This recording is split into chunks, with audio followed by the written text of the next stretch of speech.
I want to thank not only my team who masterminded this, but state and local and federal law enforcement for the first time because President Trump's back in office, ICE was embedded with us.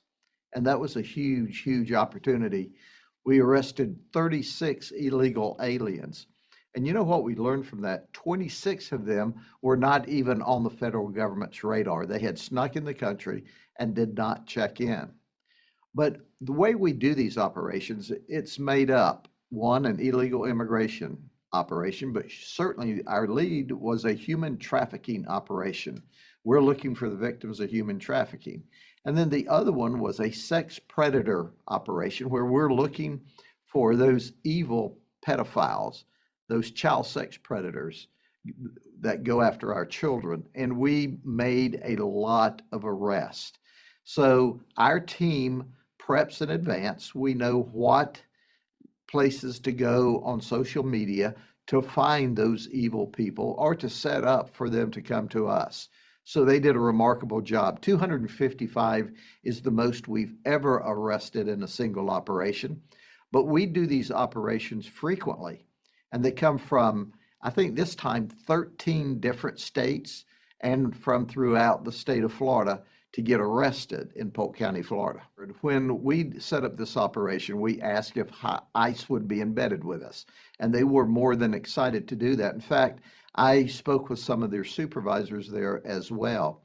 And as these illegal immigrants would come in, they would verify their illegal status, and then they would put a federal ICE hold on them in addition to the state charges we brought. They were remarkably helpful. But we learned some things, and the thing we learned that of the 36 illegal immigrants that came to the operation, that represented 15% of the total arrest. Think about it. If those illegal immigrants weren't here in this country, then that would have been 15% less crime committed. The next thing we found that was shocking was 26 of the 36 did not come in illegally and check in. ICE had no record of them being here at all, which means that they snuck in.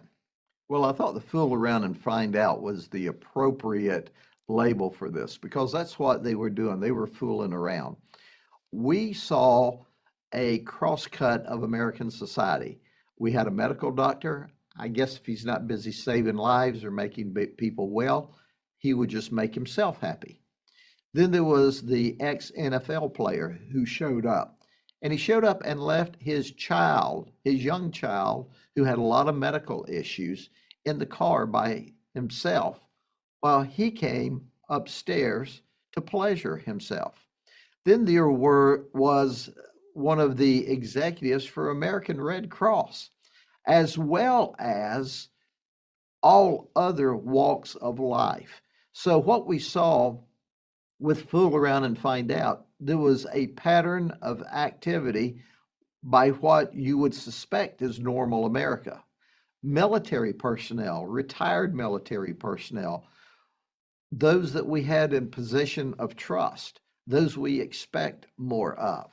It was an interesting, eclectic week of undercover operation. Well, in one instance, for example, a man came to this undercover operation for the services of a lady because his wife was home with cancer and could not help him out.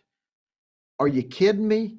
Your wife is being treated for cancer, and at a time in her life where she needs you the most, you're out turning a trick with a hooker at an undercover location? That is incredible. There was all kinds of occasions just like that. At the conclusion of all of my press conferences, I tell them, this is not the last one. This is just the last one. There's going to be another one and another one and another one, and still we arrest people not by the dozens, but by the hundreds. It's frightening to think that they don't learn very fast, but my experience is they have about 5 brain cells. 3 of them aren't working and the other 2 are drunk. You know what I'm saying? Florida is the vacation state. People come from all around the world with their children to have the greatest time at our beaches, at our theme parks, our amusement parks. We want to make sure that it's a safe environment, and it is, that it's a clean environment, and it is, and that we're devoid of criminals that want to take advantage of children or others in our community. When a visitor comes to our state or to any state, any location, they don't know where they are. They have to trust the local government to keep them safe. Well, we do that in Florida, and one way we do it is with these operations. So if you think you're going to sneak here and hey, what on in Florida stays in Florida, that's wrong. It won't stay in Florida because we'll arrest you for committing crime and then I'll put you on blast all across the nation. And that's a guarantee.